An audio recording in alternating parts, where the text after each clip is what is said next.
Algo así. Él ya dice que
Buenos días con todos, ¿cómo nos van a escuchar? Buenos días, Inge. Sí, se le escucha. Listo, vamos a empezar por la lista. Está Felipe Valda, Presente. Doménica Bolaños, Presente, Inge. Karen Cando, Presente. Dania Costales, Presente, Inge. Brian Cruz, Presente. Esteban Espín, Kenny Espín, Presente, Inge. Giancarlo Estrella, Presente, ingeniero. Buenos días. buen día, Jocelyn Gómez, Presente, Inge. Marcelo Wilcotoma, presente, ingeniero. Francisco y Maicela, Presente, Inge.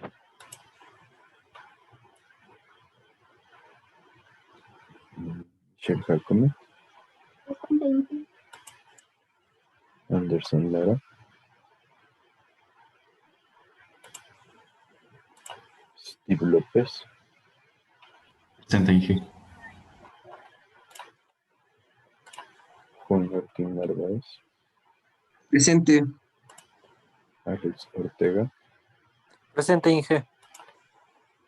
Jorge Ortega, Presente. Kevin Pazimiño, Presente. Renato Povea, Presente. Ariel Ramón, Presente, Inge. Roosevelt Romero, Presente, Inge. Marcelo Santos, Presente, Inge. Kevin Samaniego, Presente, Inge. Brian Solís, Presente, ingeniero. Miguel Veloz, Presente, ingeniero. Ángeles Vera, Presente. Carlos Urita. Presente.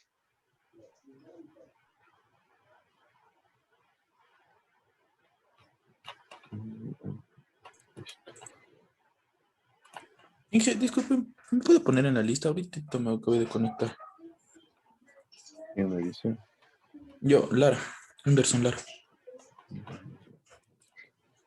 Gracias, Inge.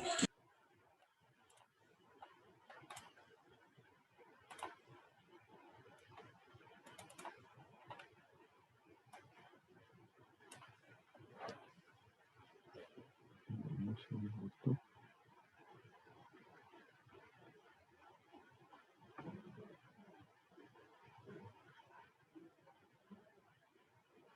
Listo, entonces alguien tiene dudas acerca de lo que vimos ayer.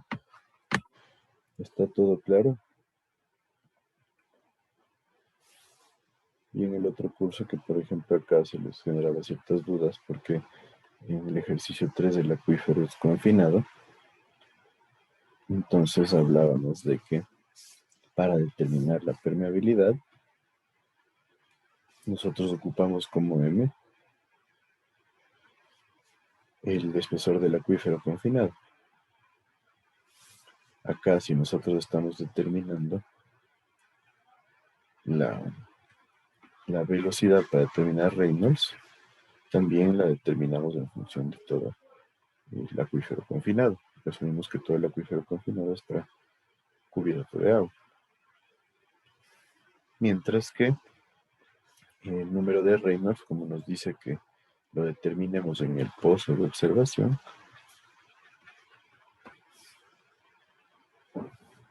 nosotros vamos a tomar como distancia para la velocidad los 3 metros. ¿Sí me siguen?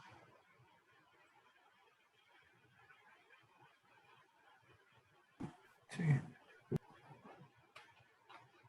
En el ejercicio 2, en cambio,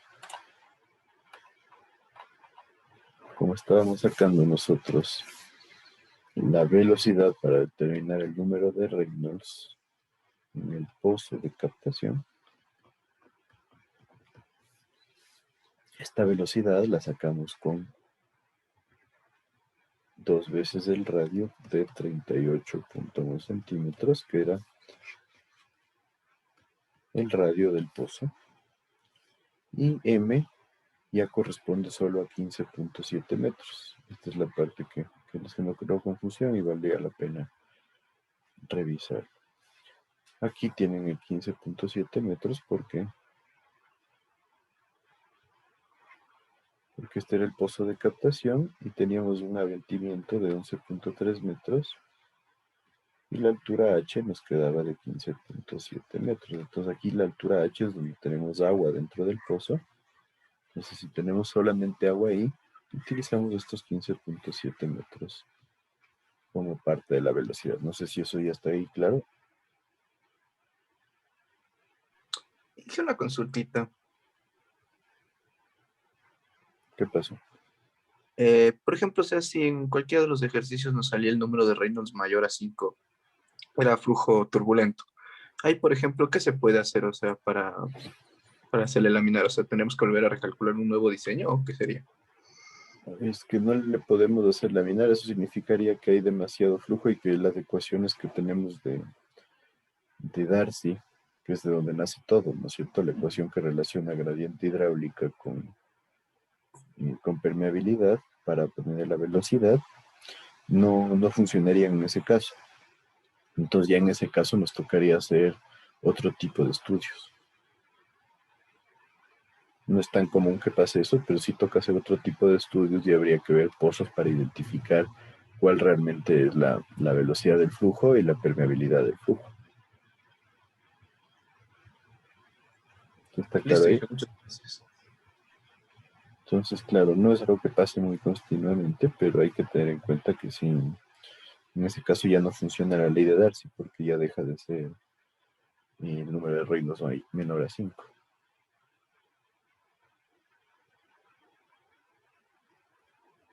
¿Sí? ¿Alguna otra duda?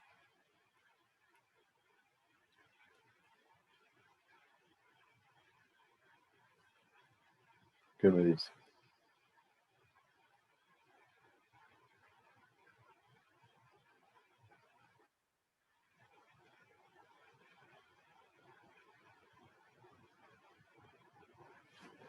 ¿Mm? ¿Nadie? Bueno, espero que esté claro, verán. Por si acaso lo mismo, este de aquí es, no se olviden, viscosidad cinemática, ¿no? Eso también les generaba dudas. Si analizamos unidades de velocidad metro por segundo por metro arriba, y acá abajo tendríamos metros cuadrados por segundo, nos queda el número de Reynolds adimensional. Dije, la viscosidad es dependiente del dato de la temperatura del agua, ¿no es cierto? Exacto. Ajá. Ya.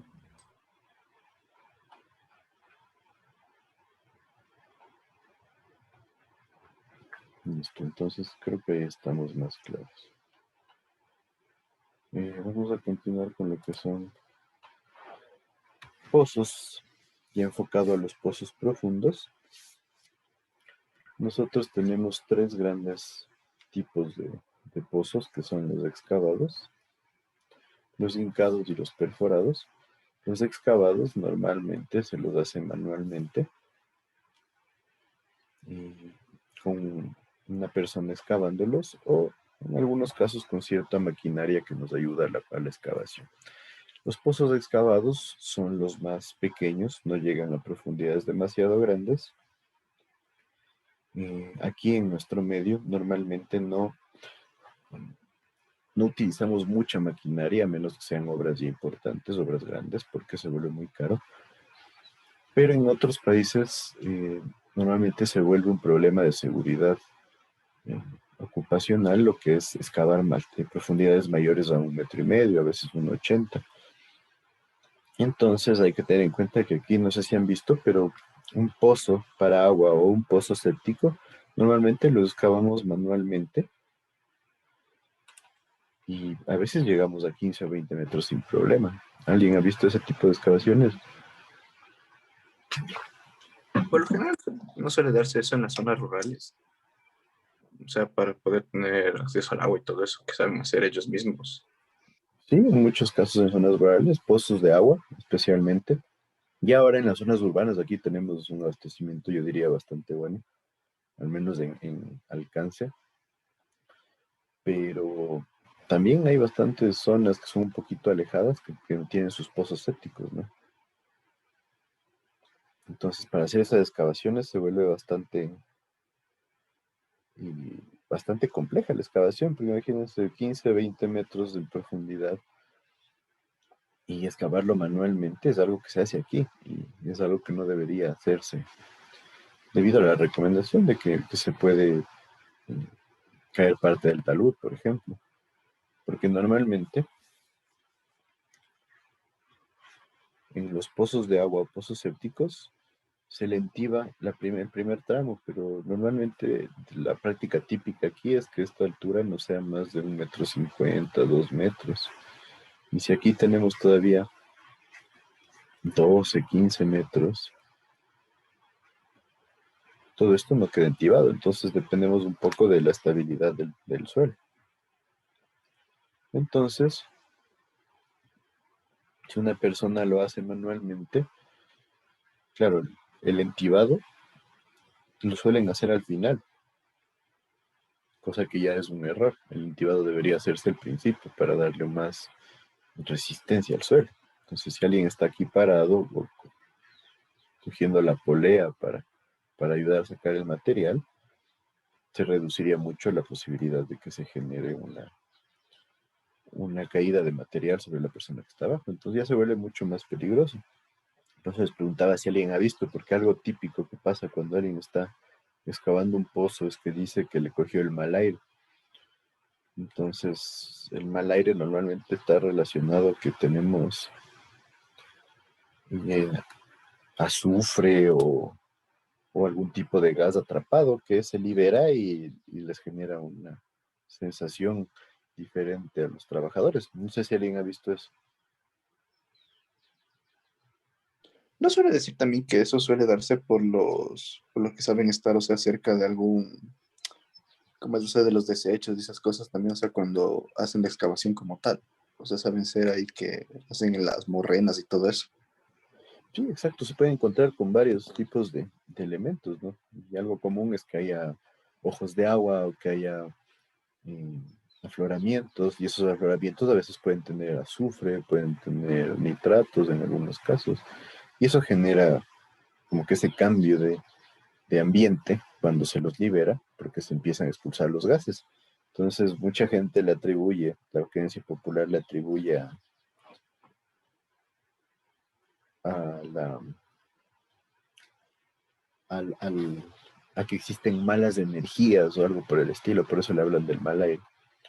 Pero la mayoría de veces se debe a este tipo de atrapamientos de gases, elementos que estaban bajo tierra. Entonces, ya desde ahí vemos que hay una posibilidad de peligro, ¿no? Entonces, hay que tener en cuenta, yo sé, cómo más excavaríamos nosotros un pozo séptico, por ejemplo, no sé qué dirían ustedes.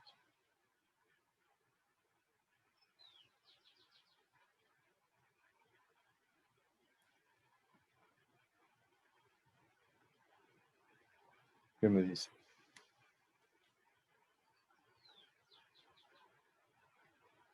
Creo que lo primordial que se debe siempre buscar es primero la seguridad de los trabajadores para que puedan laborar ahí. Y de ahí el cómo va a abastecer o cómo va a ser utilizado de manera correcta por la comunidad o las personas que van a beneficiarse de utilizar esto. O sea, y de ahí, en cambio, en el proceso constructivo me parece que, no sé si usted ha visto, Inge, pero por ejemplo allá en Israel suelen hacer con esas mega máquinas y, o sea, de una vez le hacen una entrada media chévere ahí para el pozo y todo eso. Yo creo que ya debería priorizarse, o sea, un diseño efectivo más que nada. Exacto. Sí, hay máquinas, ¿no? Claro, el problema es que la maquinaria se vuelve bastante cara. Entonces, ¿ahí qué haríamos? Realmente se vuelve una decisión compleja. Normalmente la máquina para excavar pozos, digamos en una vivienda, algo que sí ocurre bastante en Quito, en la zona de las afueras, en la parte de Pifo, ya Pinta, por ahí, en muchos casos tienen pozos de agua y pozos sépticos. Pero el problema es que los dueños en muchos casos no quieren invertir, porque obviamente es bastante caro, ¿no? Y no hay demasiada maquinaria para excavaciones de este tipo. Normalmente solo el transporte requiere de una plataforma para llevarlo. Entonces, en transporte nada más ya se incurre en un gasto importante, más del alquiler, y mucha gente no quiere hacerlo. Entonces, eso lleva a que se sigan haciendo los pozos de manera manual. Como les digo, no debería generarse. Entonces, hay que tener en cuenta ese tipo de cosas se dan y hay que tener bastante cuidado. También hay que ver que la elección del tipo de pozo que se va a hacer tiene que depender, obviamente, de la profundidad de la capa de agua que estamos excavando. Si nosotros tenemos una alta infiltración de agua, en un pozo manual puede volverse mucho más difícil de hacer porque se va a producir lodo en el agua, va a ser mucho más complicado, mucho más pesado para los trabajadores. ¿Sí? Ten en cuenta que levantar un balde, normalmente se lo hace con baldes, 15 metros jalándolo, se vuelve bastante pesado para la persona que está jalando acá. Y lo mismo para la persona que está encerrada aquí en un diámetro de 1 metro, tal vez 1,20 como bueno, y que tenga que excavar y colocar todo en un balde. Entonces es complejo eso. Y de ahí tenemos lo que es los pozos hincados, que más o menos con algo tipo un pilote se genera el hincado este elemento que va abriendo lo que es ya el pozo propiamente dicho, y después se lo retira para colocar los elementos del pozo.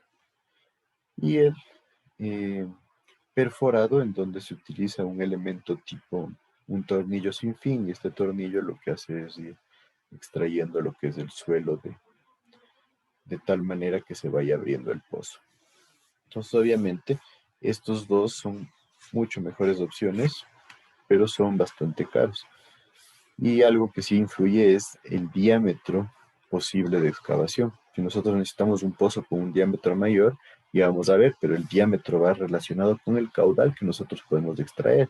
Entonces, si necesitamos más caudal y necesitamos un diámetro mayor, nosotros necesitaríamos ya elementos que tal vez no lo consigamos en nuestro medio. Eso hay que tenerlo bastante en cuenta. Los pozos excavados, normalmente máximo se llega hasta 20 metros, como les decía, 20 metros ya es un montón en ese caso. Ya deberíamos usar maquinaria, aunque como les digo, no es tan común aquí. Los pozos hincados van desde los 15 hasta los 100 metros. Y los pozos profundos llegan hasta 300 metros de profundidad, que ya es una profundidad bastante importante. Ya de ley tiene que ser excavado con una máquina que tenga alta capacidad, ¿sí? Ten en cuenta que no todos los perforadores tienen la capacidad de llegar a profundidades tan grandes, eso también tenemos que tenerlo en cuenta. Entonces, esas son las tres opciones principales. Ahora vamos a enfocarnos un poco más en lo que son los pozos profundos, en donde los pozos profundos son perforados y nos sirven como un suministro de agua, podríamos decir a bajo costo, porque es mucho más fácil de extraer en zonas pequeñas, ¿no? Ya sea para hogares o pequeñas comunidades rurales o zonas periféricas en áreas urbanas. ¿Qué es lo que se hace en un pozo profundo? Nosotros vamos a perforar un agujero en una masa subterránea, ¿sí? De tal forma que lleguemos a un acuífero y nosotros podamos extraer el agua que está siendo infiltrada en el pozo. Entonces tenemos que colocar una bomba que puede ser manual o puede ser mecánica. Obviamente la recomendación es que sea mecánica, pero si los comparamos estos pozos profundos con los pozos excavados, los diámetros van a ser más pequeños. Como les decía, en un pozo excavado necesitamos un espacio de trabajo mucho más grande, mientras que aquí dependemos de ya sea el elemento de hincado o de la broca que tendría la perforación. Entonces, en esencia, cuando tenemos un pozo profundo, tenemos algo así. Un espacio superior que está sobre el nivel freático, en donde se entiba la parte superior, normalmente con hormigón, con ladrillo, lo que sea, para evitar, primero, que ingrese material ajeno a lo que estamos nosotros, al acuífero que estamos nosotros buscando, ¿sí? Entonces se genera este sello sanitario que se menciona aquí. Y después se le coloca una capa, o se debería colocar, esto no se hace siempre, una capa que nos ayude a controlar también el ingreso de cualquier tipo de material sanitario que esté cerca aquí.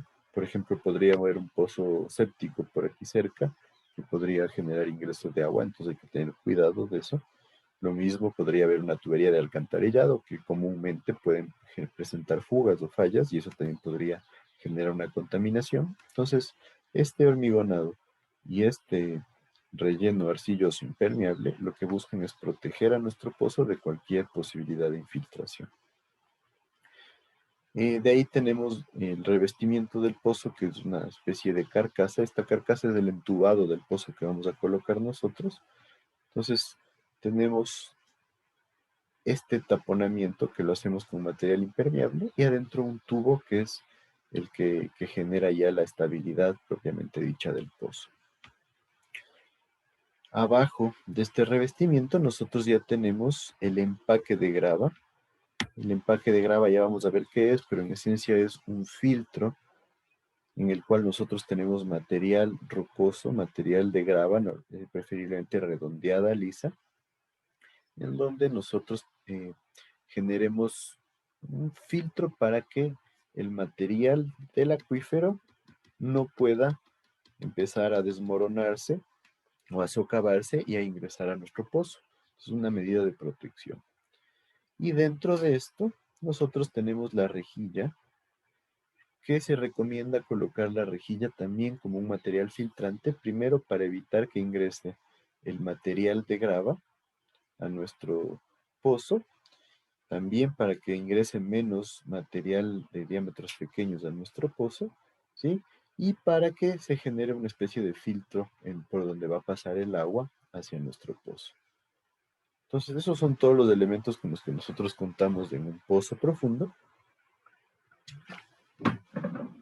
Y además, obviamente tenemos que dejar un espacio bajo todo el elemento donde nosotros tendríamos nuestra rejilla y nuestro empaque, para primero colocar la bomba y después dejar un espacio abajo de la bomba para que se acumulen los sedimentos. Nosotros estamos tomando varias acciones para evitar el ingreso de sedimentos, pero también tenemos que dejar o tener claro que siempre va a pasar cierta cantidad de sedimentos y nosotros tenemos que permitir un espacio en donde estos sedimentos se pueden acumular.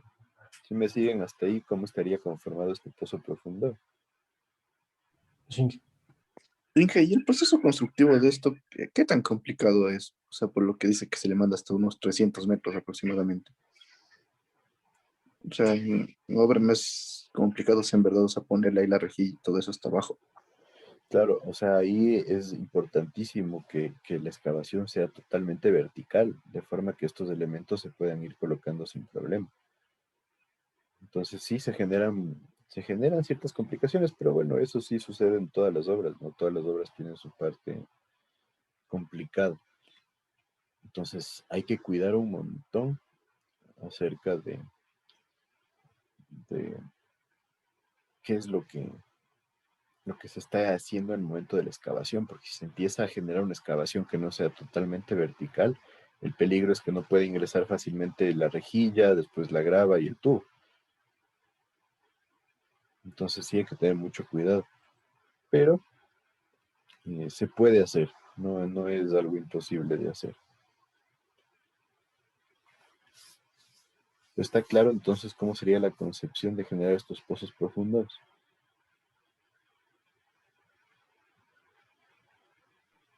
Sí. Sí. Perfecto, entonces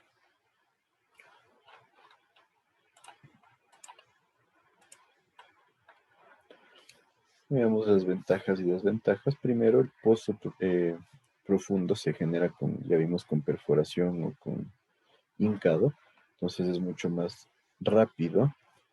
Económico, claro, desde el punto de vista que nosotros mediante excavación no podríamos llegar a profundidades tan grandes, entonces, claro, esto de económico hay que ponerlo entre comillas, la verdad. Son menos susceptibles a contaminación, esto sí, la calidad del agua más abajo, mientras más abajo estamos, la calidad del agua va a ser mucho mejor. No se requiere generar eliminación de agua durante la perforación, esto sí es una ventajota. ¿A qué se refiere la eliminación de agua? Pues simplemente a que no nos toque estar bombeando el agua hacia afuera del pozo, que sí es un problema cuando estamos excavando y encontramos bastante nivel freático. Se requiere menos material de revestimiento en función de los pozos excavados a mano. Es verdad, si se cumple todas las condiciones que debería cumplirse con un pozo excavado manualmente, nosotros necesitaríamos menos material, pero como les dije, no siempre se cumplen todas las condiciones o todos los requisitos en los pozos excavados manualmente, pues ahí se genera un cierto análisis adicional. ¿Es más seguro en la construcción y en el uso? Sí, obviamente estos pozos son muy seguros, no se puede generar peligro para la construcción, no ingresa nadie al pozo. Para dar mantenimiento lo que hay que hacer es simplemente sacar el equipo de bombeo y sacar los elementos que han estado ahí. Hay que tener en cuenta que tiene que estar diseñado de tal forma que el mantenimiento sea mínimo, entonces no hay mayor mantenimiento porque se vuelve muy complejo el generar este mantenimiento. Mientras que en desventajas debemos identificar de manera bastante correcta el punto de perforación porque no tenemos conocimientos de qué está pasando en el suelo, entonces eso sí a veces nos genera un problema de que si el estudio de suelos o la sismografía que hicimos para identificar cómo están los estratos de suelo no fue bien hecha, puede resultar en que no tengamos, que no hayamos definido bien el sitio donde vamos a generar la perforación. Tiene que haber siempre personal calificado y expertos para la perforación. Como les digo, es vital que la perforación sea totalmente vertical. Si es que no se cumple eso, realmente puede volverse un problema a largo plazo y a mediano plazo. Inclusive durante la construcción puede haber problemas importantes si no se hace bien la perforación. Se necesita una bomba que necesite operación y mantenimiento apropiados. ¿A qué nos referimos con esto? A que la bomba no necesite generar o no requiera mantenimientos continuos. ¿Por qué? Porque la bomba va a estar dentro del pozo y no se le puede dar mantenimientos de manera continua. Entonces esto es importantísimo. Tenemos menor rendimiento que los pozos excavados a mano. Esto también es verdad. Los diámetros son más pequeños. Entonces, como son más pequeños, la capacidad o el rendimiento no es el mismo. Ya vamos a ver que nosotros relacionamos directamente el diámetro del pozo con los caudales que se pueden extraer del mismo. Entonces, como son diámetros mucho más pequeños, sería muy caro hacer diámetros demasiado grandes. Entonces, sí se genera una menor capacidad de generar caudal. Si sobreexplotamos nosotros estos pozos, podemos generar efectos adversos en el medio ambiente. O sea, podemos generar que haya una descarga de acuíferos, que no haya buena recarga de otros acuíferos, que se generen cambios en lo que es la humedad del suelo. Inclusive a veces puede haber asentamientos, si es que teníamos acuíferos confinados muy grandes, entonces hay que tener mucho cuidado con eso. Puede haber contaminación por arsénico, por metales pesados, sí es una posibilidad, no es demasiado grande, pero como estamos excavando profundidades bastante importantes, sí se puede presentar la existencia de zonas con materiales o como metales pesados, entonces eso sí puede generar un problema. No hay capacidad de almacenamiento integrada, se genera una recarga durante periodos de baja extracción. Entonces, en esencia, nosotros debemos hacer un buen análisis de cuánta agua llega, la capacidad específica de nuestro pozo, ¿sí? Para poder tener en cuenta hasta qué caudal yo puedo sacar de manera segura sin que se produzca un problema. Y como estamos hablando de profundidades bastante importantes, en algunos casos sí se vuelve un poco complejo identificar esto.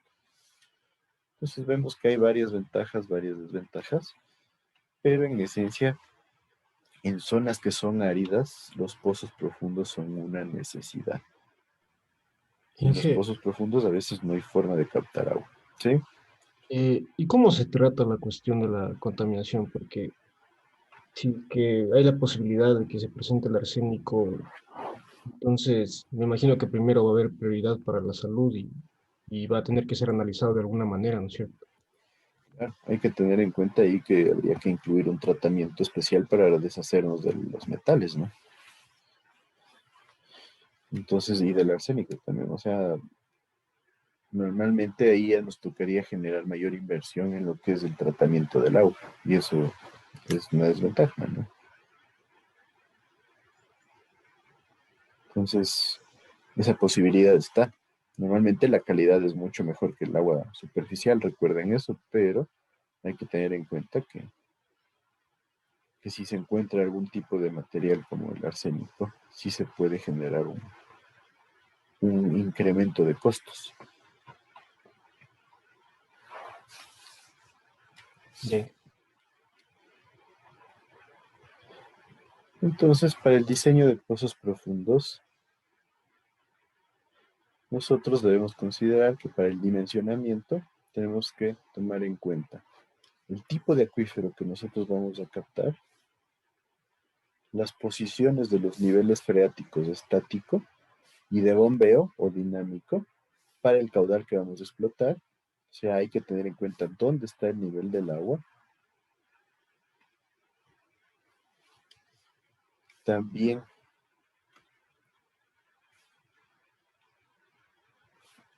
el diámetro útil del pozo, que corresponde al diámetro interno de la tubería de revestimiento.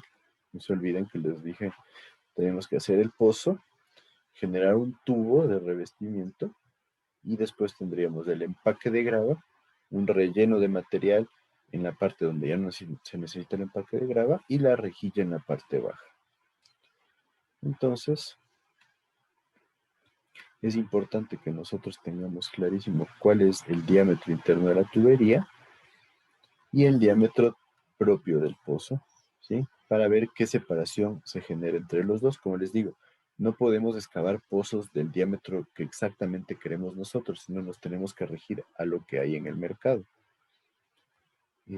Cuando no tengamos revestimiento, hay que tener nosotros una relación clara con qué caudal se va a extraer. Entonces,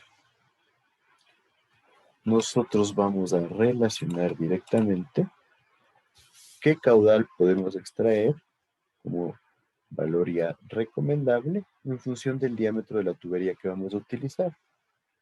Entonces, si una tubería es de 10 centímetros de diámetro, el caudal es bajito, más o menos entre 3 y 5 litros por segundo. Y vemos que en pozos profundos podemos llegar, no es tan común, pero podemos llegar a 60 centímetros de diámetro, que ya es un diámetro importante, para extraer entre 120 y 200 litros por segundo. ¿Qué piensan de estas capacidades? Que a final de cuentas se les puede utilizar como prediseño, pero de ahí, o sea, para el diseño final uno mismo tiene que evaluar ahí lo que sea más satisfactorio en el proyecto, ¿verdad? Claro, la evaluación hay que hacerlo, pero estos rangos ya vienen con la manera de prediseño, como dices, pero son bastante comunes, ¿no? Nosotros normalmente tratamos de mantenernos en estos rangos. Pero, en cuanto a la magnitud, ¿qué les parece? ¿Es un buen caudal, más o menos? ¿Poco?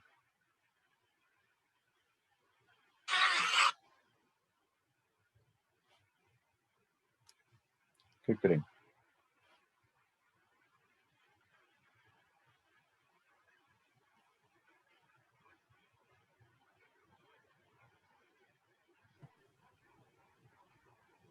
Es bastante, creo. 120 a 200. ¿Recuerdan una captación de rejilla lateral? ¿Cuánto era un caudal normal o tirando para abajo?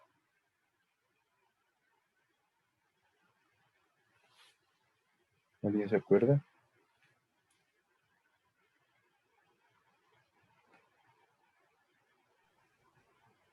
Eh, 3 metros cúbicos sobre segundo, así.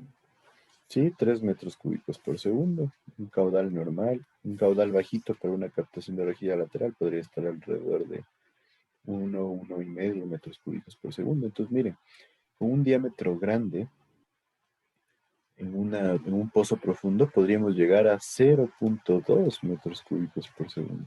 Entonces, el caudal no es tan grande como en captaciones superficiales. Entonces, eso hay que tener en cuenta. La capacidad de estos pozos no va a abastecer ni de cerca lo que abastece una captación superficial. Pues normalmente por eso se los utiliza solo en zonas donde no hay una buena disponibilidad de agua.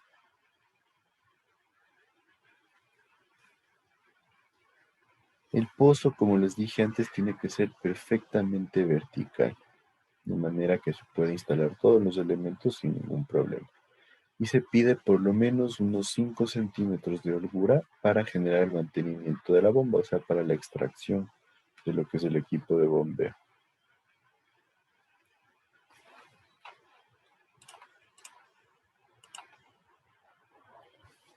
Para el proceso de diseño, nosotros tenemos que definir las características de la formación donde vamos a generar la explotación y los requisitos del proyecto, tal como es el caudal, que en esencia va a ser lo que mande.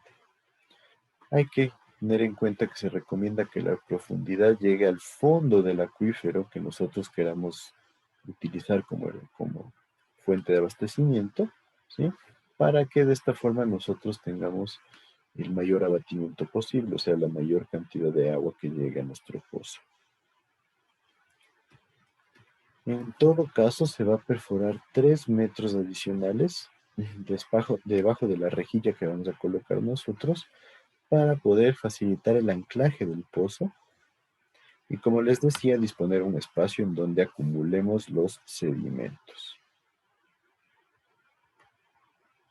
Cuando la perforación atraviese acuíferos con agua de mala calidad, nosotros, para evitar la contaminación de los otros acuíferos, debemos generar aislamientos en estos acuíferos mediante encamisados o sellos impermeables.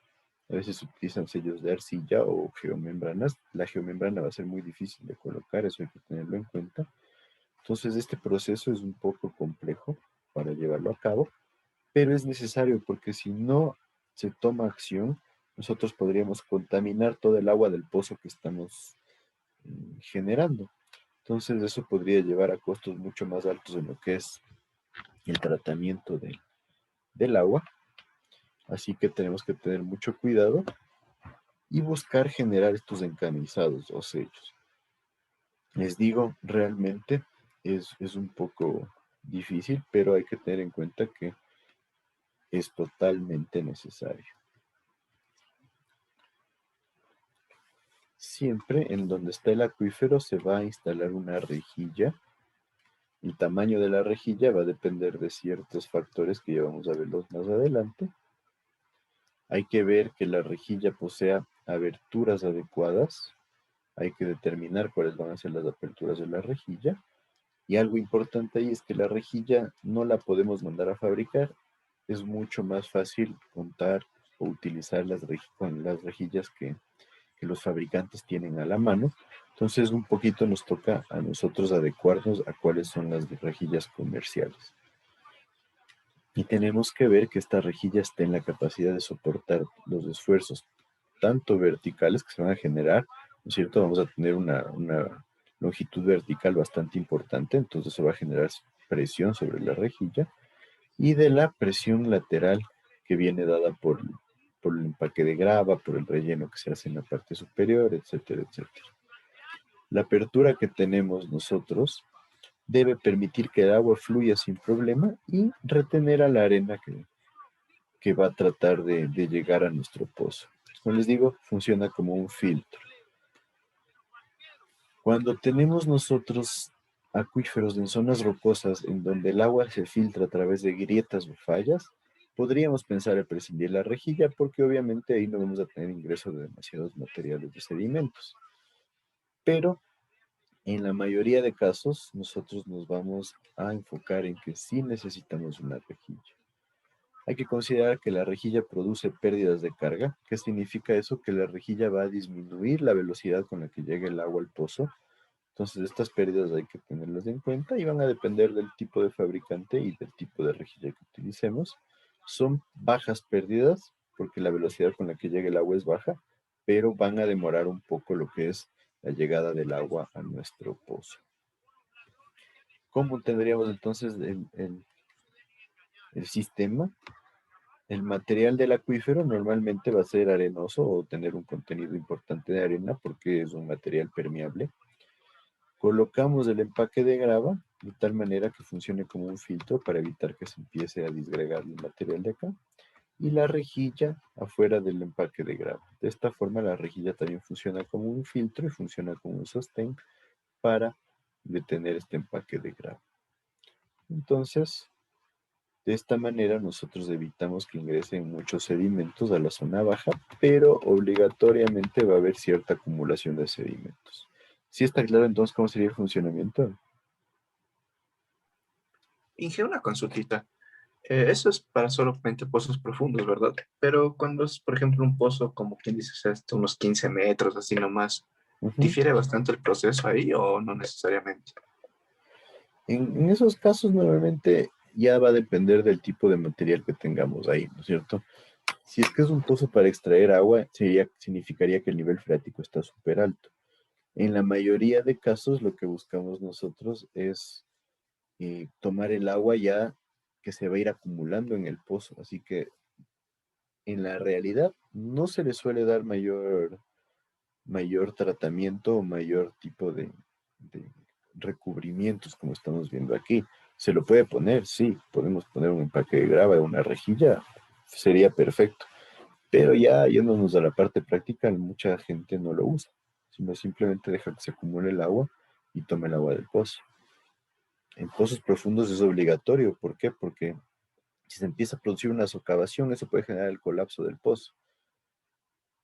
Entonces ya es mucho más peligroso, ¿no? Porque ya son obras con inversiones importantes, ¿no? Imagínense la excavación, lo que es el tubo, la rejilla, los empaques. En los pozos pequeños se puede hacer esto, se debería hacer esto, sí, porque en esa forma generamos una mayor protección a lo que son las capas de suelo que tenemos y el perímetro del pozo. Entonces vamos a tener mejor estabilidad. Pero les digo, en la realidad no he visto mucho tipo de medidas para proteger el pozo. Porque también la gente considera que es muy fácil hasta sacar el material, ¿no? Entonces, ¿qué sucede? Sí, se empieza a caer un poco el material por un lado, la gente simplemente ingresa, se saca este material y sigue produciéndose la infiltración de agua. No sé si está claro ahí. Sí, muchas gracias. Entonces, este empaque de grava que nosotros mencionábamos nos dice que si el 40% del material retenido en el acuífero es mayor a 25 milímetros, o sea, en esencia, ¿qué hago? Una granulometría del material del acuífero, y en este acuífero yo tengo que el tamiz que retiene el 40% del material, este tamiz, si es mayor a 25 milímetros, no se requiere el empaque. ¿Por qué? Porque ya estamos hablando prácticamente de una grava. O sea, tenemos alto contenido de material grueso. Se debe determinar la abertura dependiendo del tamaño del acuífero, del tamaño del material del acuífero, perdón. Entonces, en esencia, el empaque de grava tiene que tener una granulometría especial que va a depender de la granulometría del material del acuífero. Se puede considerar que es un material fino, uniforme, si el tamaño de la apertura que retiene el 70% del material del empaque es 4 veces más grande que el tamaño que retiene el 70% del acuífero. Aquí, para explicarlo mejor, yo sé que aquí está un poco complejo. Si yo tengo un material fino, si yo tengo en mayoría arenas medias, arenas finas, nosotros debemos determinar cuál es el tamiz que retiene el 70% del material del acuífero.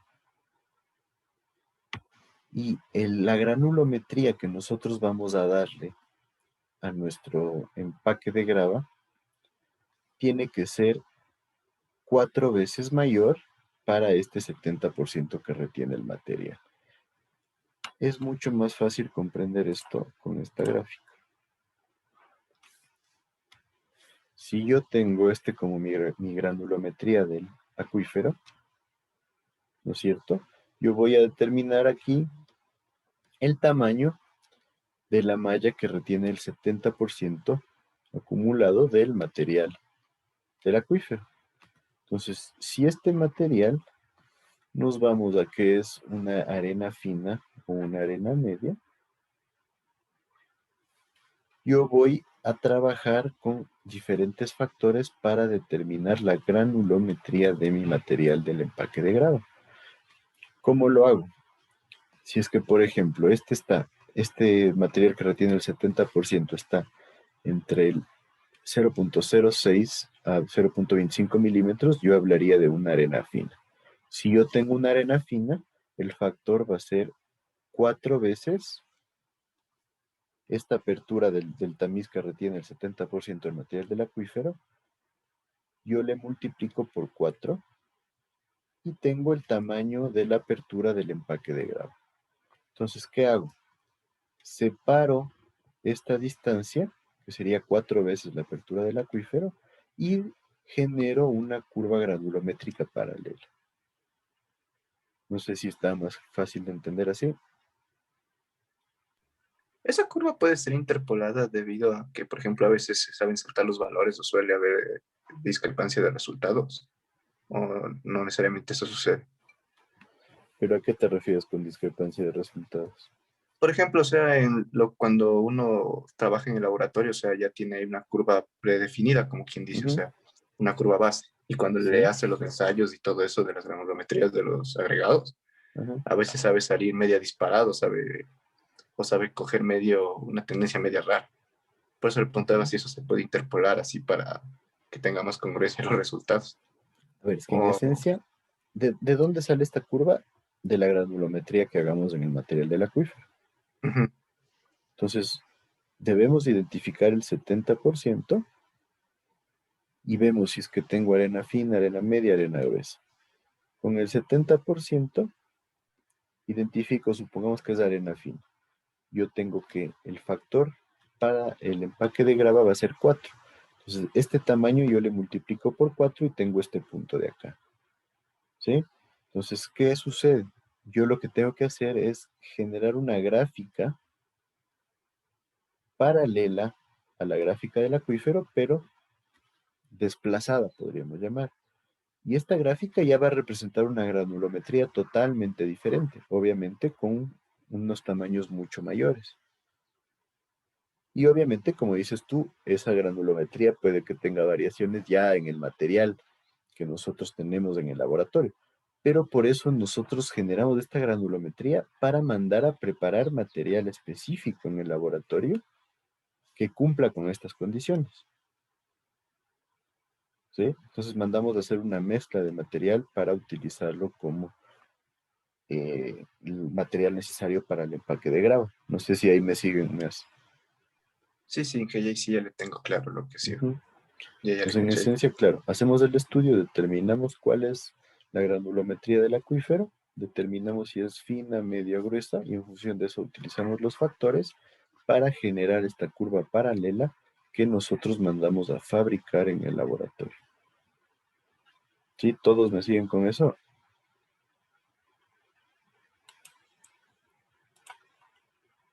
Sí. Listo, entonces, lo mismo, ¿no?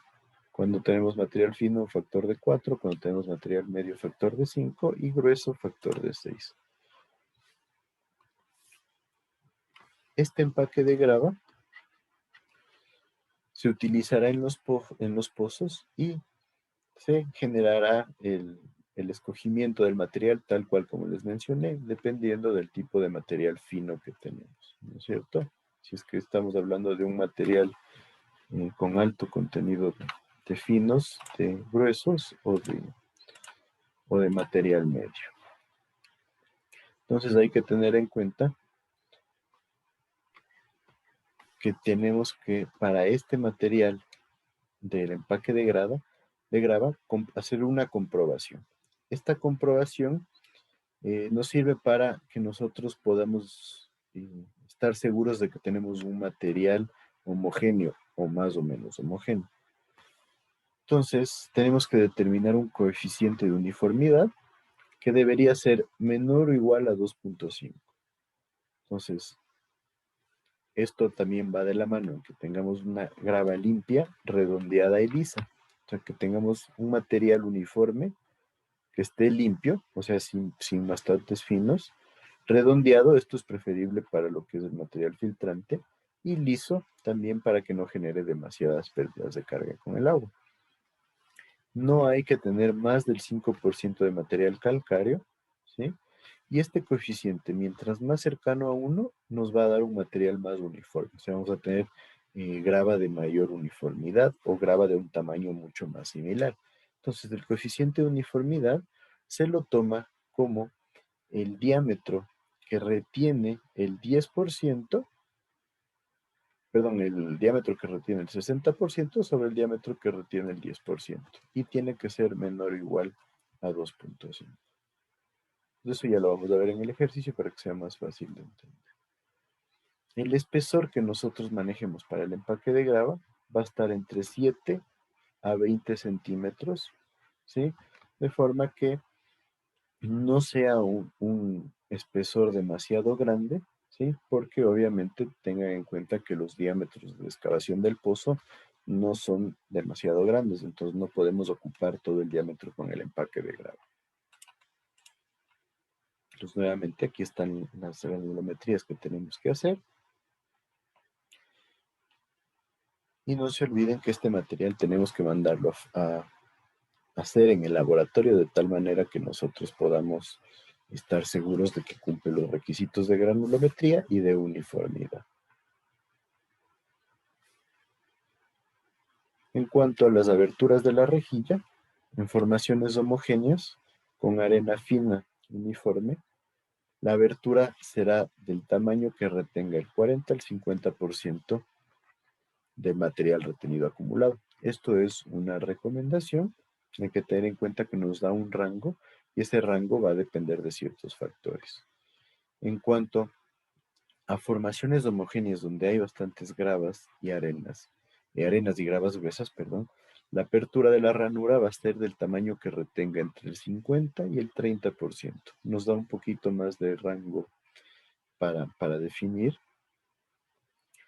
y depende del tiempo disponible para el desarrollo del pozo, para qué tan grande va a ser el acuífero y las características tanto del límite superior e inferior del acuífero. Entonces, ¿qué significa esto? Que nosotros vamos a utilizar las ranuras de la rejilla, las aperturas de la rejilla, en función del tipo de material que nosotros vamos a tener en el pozo. Entonces, obviamente aquí nos habla entre el 30 y el 40 y el 50 y entre el 30 y el 50, pero hay que tener en cuenta que si la arena es fina, este diámetro va a ser mucho menor a arenas y gravas gruesas. Entonces hay que tener en cuenta que esto, aunque son valores similares, ya en la práctica nos va a dar diámetros bastante diferentes. Entonces, nuevamente hay que tener aquí muy claro que nosotros debemos trabajar en función de los orificios o las aperturas de la rejilla comerciales. Pues debemos identificar qué encontramos en el mercado y cuáles irían o serían aceptables para nuestro proyecto.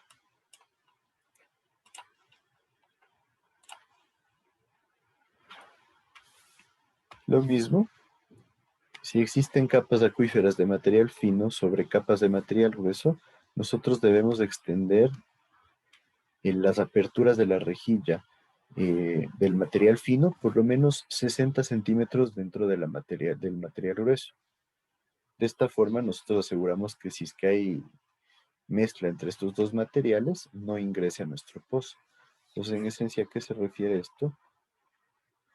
Si es que yo tengo una capa de material fino y abajo una capa de material grueso, la rejilla que va a ir aquí debería pasar por lo menos 60 centímetros para el material grueso para evitar que cualquier infiltración de este material llegue al pozo. Y acá abajo nosotros tendríamos la apertura para material grueso, pero nos dice que la apertura para el material grueso no debería superar el doble del tamaño de la rejilla de material fino, o sea, de las aberturas de la rejilla. ¿Sí está claro eso? Entonces no puede haber demasiada diferencia entre las aberturas de la rejilla, esto para evitar el ingreso de material a nuestro sistema. ¿Sí me siguen con esto?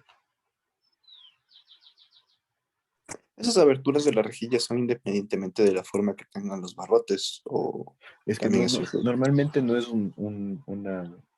una rejilla tipo barrote, sino es una rejilla tipo, podríamos decir, un rallador o algo por el estilo. Donde tenemos, la forma más típica es que son placas con orificios. Entonces, Ya viene la rejilla va a ser, determinado. la rejilla va a ser cilíndrica en la mayoría de casos, ¿no es cierto? Porque el pozo es cilíndrico y va a tener aberturas aquí en nuestro perímetro. ¿Sí está claro ahí?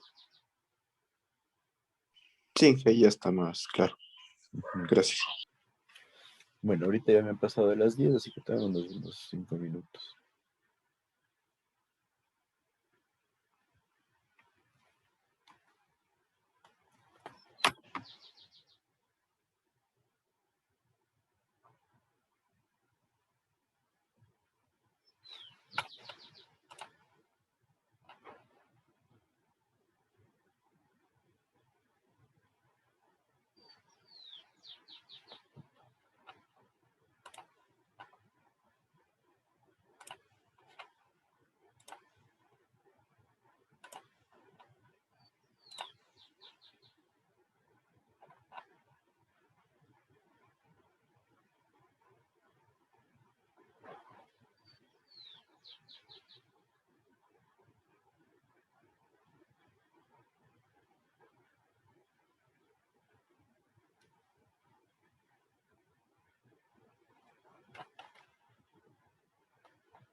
llevar adelante el programa de desarrollo en este país va a ser de Isidro Romero. Por lo tanto, los ministerios de Industria, de Agricultura y de Pesquería en este país. Y eso es lo que yo voy a hacer en el gobierno de Arauz. Responsable de las políticas de llevar adelante el programa de desarrollo en este país va a ser de Isidro Romero. Por lo tanto, los ministerios de Industria, de Agricultura y de Pesquería en este país. Y eso es lo que yo voy a hacer en la...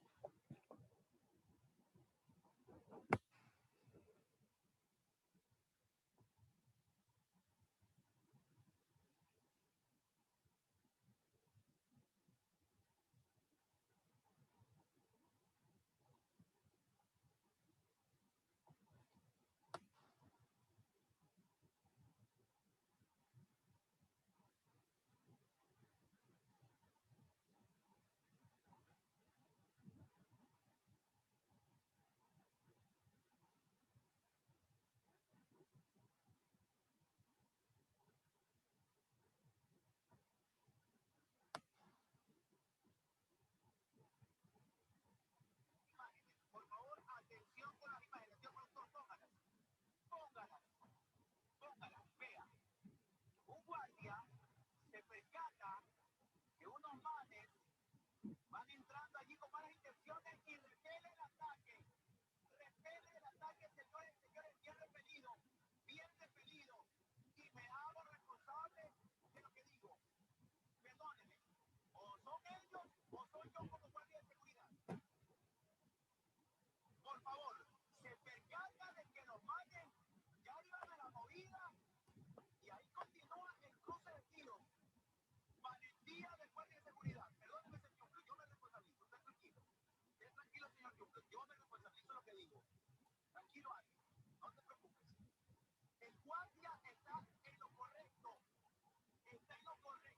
Está defendiendo un ataque de fascinerosos, delincuentes, rateros, asaltantes, atacadores, delincuentes de la peor la ley, la más baja calaña, amigos de Lorenzo y todo lo que te tienen eso.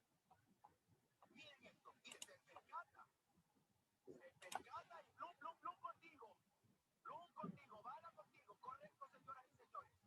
Y hay que legislar en torno a este tema porque los guardias de seguridad también tienen que ser protegidos por una legislación que en estos momentos así, sin duda alguna, que ellos se han defendido de ataques que puedan resultar amparados en la ley. Ahí agarró uno y agarró uno. Ahí los zapatea. Perdone. No creo que nadie en su sano juicio se va a poner a defender a los rateros así. Bueno, algún abogado de un ejercicio, porque para eso estudió, está trabajando para aquí. Tratando, hermano lindo, perdone. Hay algo de seguridad, hay que ayudar y protegerlo, y hay que sacarlo de ahí. Hay que sacarlo de ahí. Yo de ahí.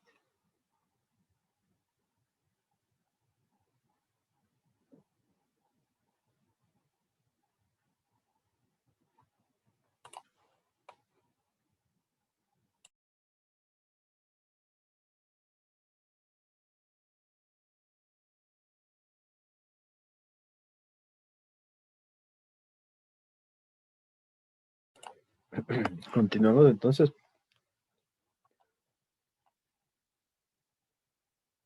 ¿Me siguen? Inge. Listo, entonces.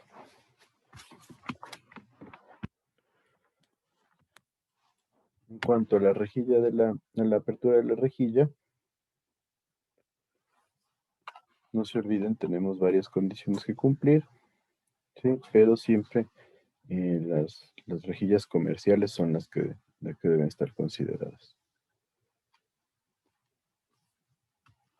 En cuanto a la longitud de la rejilla, cuando hablamos de acuíferos confinados y homogéneos, nos dice que si el espesor es menor a 8 metros, la rejilla deberá estar por lo menos en el 70% del espesor. Si el espesor del acuífero está entre 8 y 15 metros, se colocará la rejilla en el 75% de su espesor. Si el espesor está mayor o es mayor a 15 metros, la rejilla se colocará por lo menos en el 80% de este espesor. Y se recomienda que la rejilla pueda colocarse centrada en el total espesor del acuífero o en tramos cortos que van a estar interespaciados con tramos de tubería. ¿Sí? Entonces, en esencia, si es que este es un acuífero y nosotros colocamos la rejilla en la mitad, tenemos una opción. Aquí arriba tendríamos tubo y aquí abajo tendríamos tubo. Y por otro lado, la otra opción es que nosotros coloquemos la rejilla espaciada con tubo en la parte media. ¿Sí? Entonces esas son las dos opciones que se nos brindan. En esencia lo que buscamos es que la mayor cantidad de la longitud de la rejilla esté cubierta por tubos. Por rejilla, perdón, la mayor cantidad del acuífero esté cubierta por rejilla. Después, si nosotros tenemos un acuífero confinado no homogéneo, la rejilla se colocará en el estrato más permeable con longitudes de por lo menos el 90% del espesor. ¿Por qué creen que se recomienda en el estrato más permeable?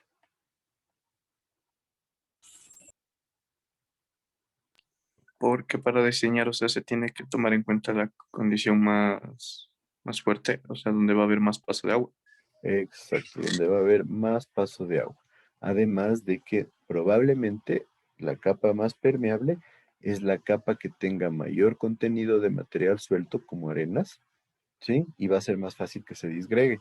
Entonces buscamos nosotros tener ahí la rejilla como un elemento que permite el paso del agua, pero también trate de evitar el paso de las partículas. Y nos dice que si hablamos de acuíferos libres homogéneos, la rejilla se colocará en la parte inferior del acuífero con una longitud entre el 30 y 50% del espesor. Entonces, si hay un acuífero libre, nosotros vamos a colocar en la parte inferior de 30 a 50% de la altura del acuífero o del espesor del acuífero, el componente de rejilla.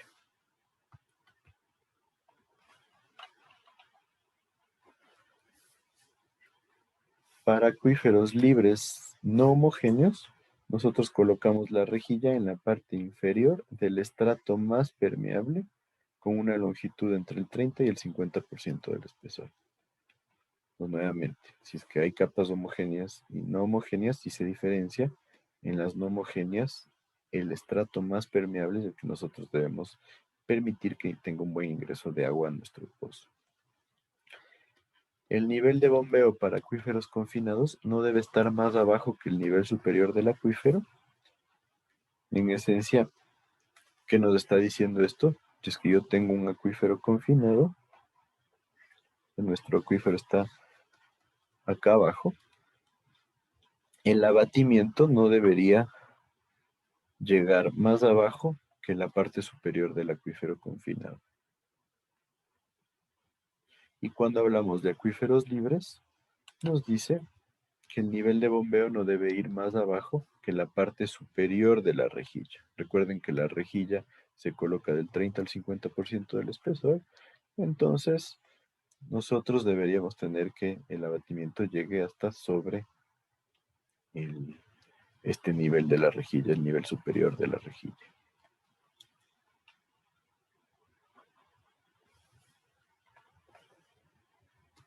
El diámetro de la rejilla se va a escoger en función de la velocidad con la que entra el agua a la rejilla, o sea, con la que pasa a través de sus ranuras, para reducir las pérdidas por fricción y la incrustación y corrosión que se puede generar. Entonces, la velocidad va a estar correlacionada con la permeabilidad que tiene el acuífero. Entonces, en esta tabla, provista por el Código Ecuatoriano de la Construcción, tenemos que la permeabilidad del acuífero va directamente relacionada con la velocidad de paso a través de las ranuras de la rejilla. Entonces vemos que aquí tenemos un rango de permeabilidad entre 20 y 80 metros por día, ¿sí? Hablamos de prácticamente arenas finas, medias y gruesas. y la velocidad varía entre 3 y 1 centímetros por segundo. Ojo que la unidad son centímetros por segundo. Entonces, ¿qué tengo? Que el área efectiva por cada metro de rejilla va a ser igual a 1000 por el caudal con el que va a trabajar el pozo sobre la longitud de la rejilla multiplicada por la velocidad óptima. Entonces yo ya voy a conocer la permeabilidad del acuífero, puedo determinar cuál es la velocidad óptima y en función de esto con el caudal yo puedo determinar el área de espaciamientos. Ahora, ¿qué pasa en la realidad? Yo no puedo mandar a hacer a fabricar las que son rejillas a mi medida. Entonces, yo cuento con las rejillas ya comunes dentro del mercado. Entonces, ya conozco esta área neta. Determino la velocidad en función de la permeabilidad. El caudal ya lo conozco. Y con estos datos yo determino cuál debería ser la longitud de la rejilla. ¿Sí? ¿Sí me siguen con eso? Sí. Perfecto. Entonces, tengan en cuenta siempre, vamos a tener que trabajar con los diámetros comerciales. Entonces, hay que generar también un estabilizador de formación, que en esencia es un material que se va a utilizar como relleno entre el espacio que queda entre la rejilla y el hueco perforado, ¿sí? Y ahí lo que vamos a utilizar es arena gruesa o una mezcla de arena y grava limpia. Este estabilizador se recomienda que se coloque hasta una altura de 9 metros o de 1/3 del espesor del acuífero sobre la parte superior de la rejilla. Entonces, en esencia, nosotros tenemos este espacio que vamos a rellenarle de este material para que exista mayor confinamiento, podríamos decir, de todos los elementos dentro del pozo. Entonces, tenemos en esta tabla, mediante la apertura de la rejilla, qué material deberíamos utilizar para esta estabilización. Entonces, como vemos, son espaciamientos que vienen dados en rango y lo mismo diámetros del material que estén dados en rango. Entonces, en esencia, la parte hueca que queda, nosotros la vamos a rellenar de este estabilizador para de esta manera nosotros poder tener elementos más compactos.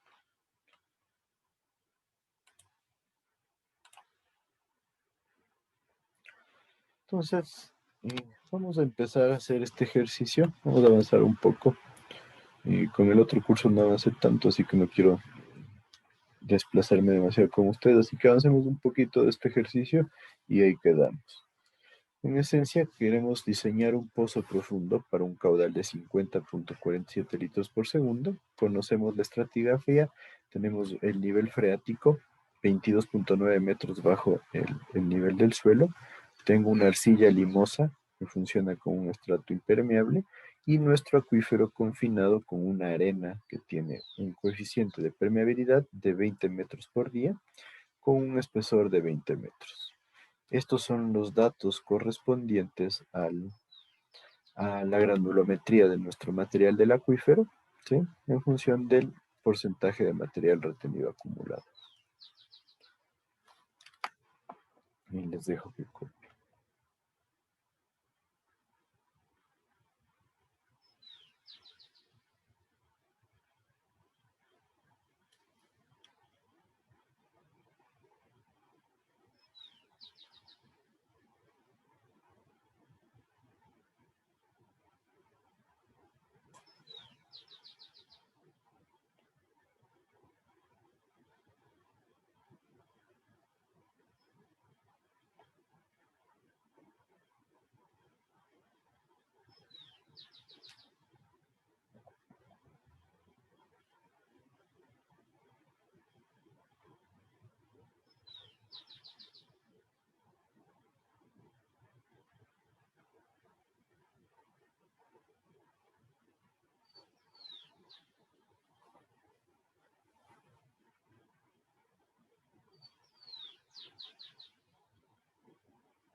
¿Listos?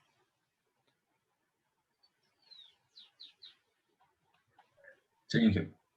Solo vamos a dar los dos pasos iniciales para ir identificando y después continuamos la siguiente clase. No se olviden, yo voy a tratar de contactarles para ver si armamos la siguiente semana una tutoría. No se olviden que hay que mantener las tutorías. Hay varias personas que tienen menos del 60%. Entonces hay que tener eso en cuenta. Bueno, entonces el primer paso va a ser determinar cuál es el diámetro de nuestro pozo. Tenemos esta tabla, nuestro caudal es de 50. ¿Cuál debería ser nuestro diámetro? Vamos a la tabla, vemos. Si nuestro caudal requerido es de 50.47, estamos en el rango de 40 a 80. Esto significa que necesitamos un diámetro de la tubería de 400 milímetros. ¿Sí?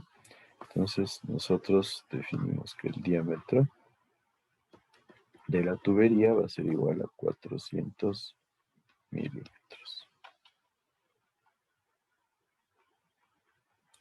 Después ya tenemos claro el diámetro de la tubería. Debemos determinar si es que nosotros necesitamos el empaque de grava. Hay que comprar el 40% del material. Con el 40%, o sea, el tamiz que retiene el 40% del material, con el límite de 25 milímetros. Y hay que verificar para asumir el espesor de grava que debería estar, si es que es necesario, entre 7 y 20 centímetros. Entonces, ¿cuál es el tamaño de la apertura que retiene el 40% del material del acuífero? ¿Qué me dice?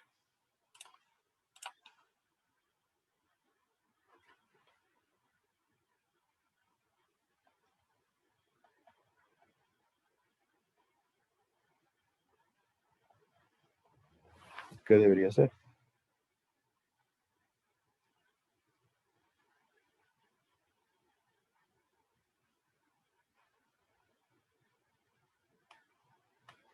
¿Qué debo hacer?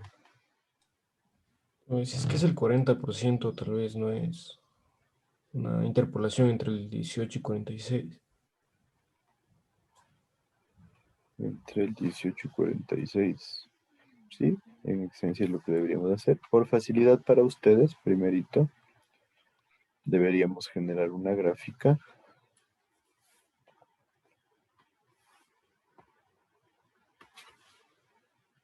Pongámosle así.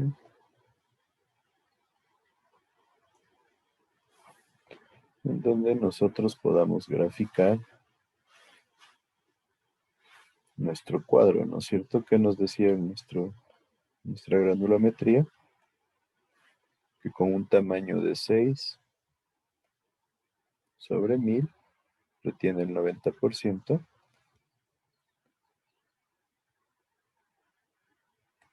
8 sobre 1000 retiene el 86. 12 sobre 1000 retiene el 70.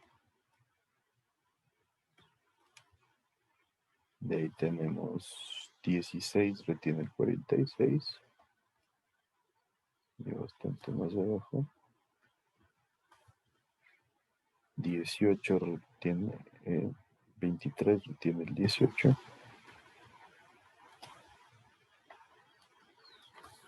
Y 32 retiene el 0. Entonces nosotros debemos graficar nuestra curva, que más o menos será algo así. Un poquito más abierta aquí ya por el gráfico me sale así. Que mejoremos a ver un poquito. Algo así. Entonces yo tengo que identificar cuál es el que retiene el 40%. Me decían una interpolación. Perfecto. Entonces debemos buscar el 40% que estaría entre 46 y 18, ¿no es cierto? ¿Cuánto nos da interpolando?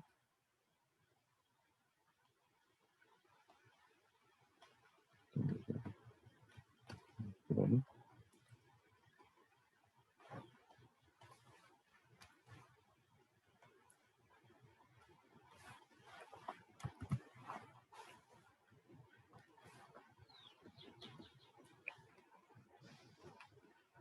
¿Cuánto nos da?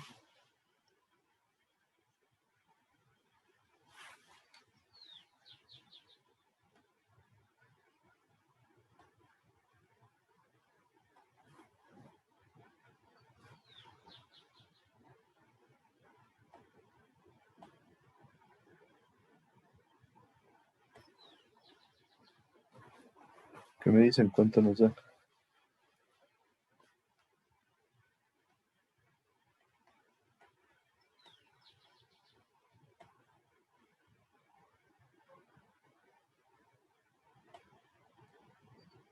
¿Cuánto te sale, Michelle? Jacobo. Ángel estaba haciendo, no sé si podría repetirme los datos, es que no sé si estoy correcto. Entre Los datos para 46 es 16 sobre 1000 pulgadas. Para el 18% es 23 sobre 1000 pulgadas.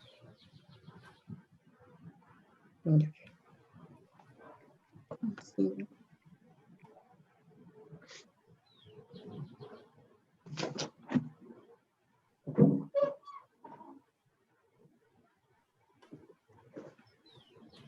Debería estar más cerca al 16 que al 23. ¿Cuánto nos da?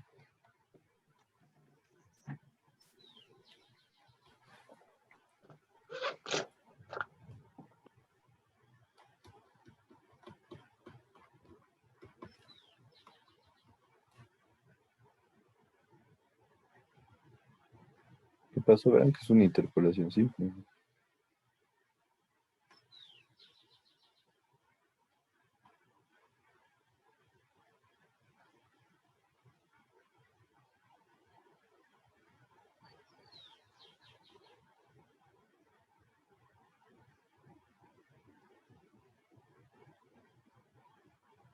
¿Cuánto nos da?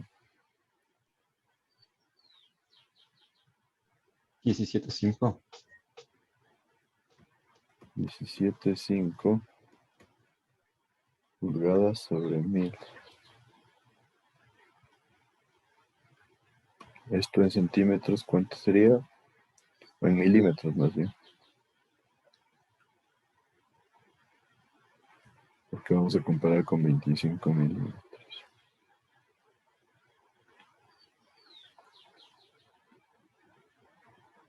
¿Cuánto me da? 428,75.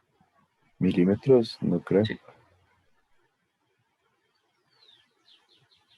Verán Sí. que es dividido para 1000. No, pero es que está en... para mí, ¿cierto? Entonces sale 0.428. 0.428 milímetros. Esto lo comparo con 25 milímetros, obviamente es menor a 25 milímetros. Entonces, ¿qué sucede? Sí requiere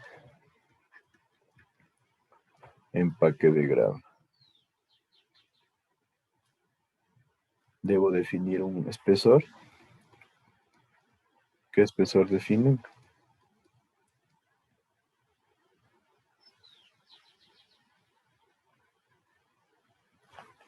¿Cuáles eran los rangos? Entre 7 y 20. Denme un valor que en función de eso también va a depender la excavación final del pozo, ¿no?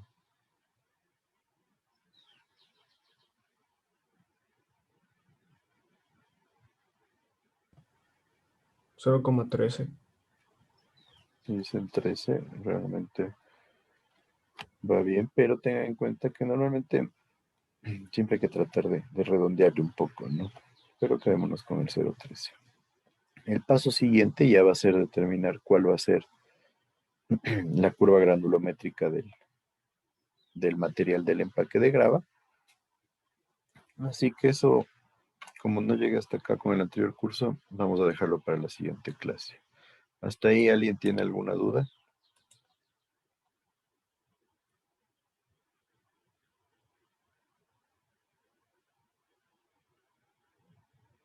Bueno, si no hay dudas, podemos quedar ahí. Nos veríamos la siguiente semana. Como les dije, debemos cuadrar una tutoría. Podemos hacerle igual una tutoría corta, tal vez el jueves podría ser. Al final de la clase y nos quedamos unos 15 minutos más. Hasta luego, Ujú. ingeniero. Muchas gracias. Buen día a todos, buen fin de semana. Inge, Luego, tal vez me puede poner en Insta. Se me fue, me sacó de la sesión al principio porque se me fue el internet.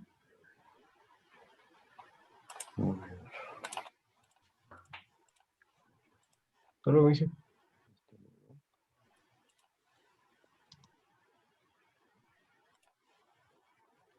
¿Quién me decía que no está en lista? Spin, Inge.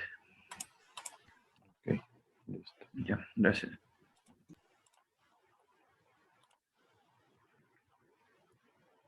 Bueno, entonces, Renato,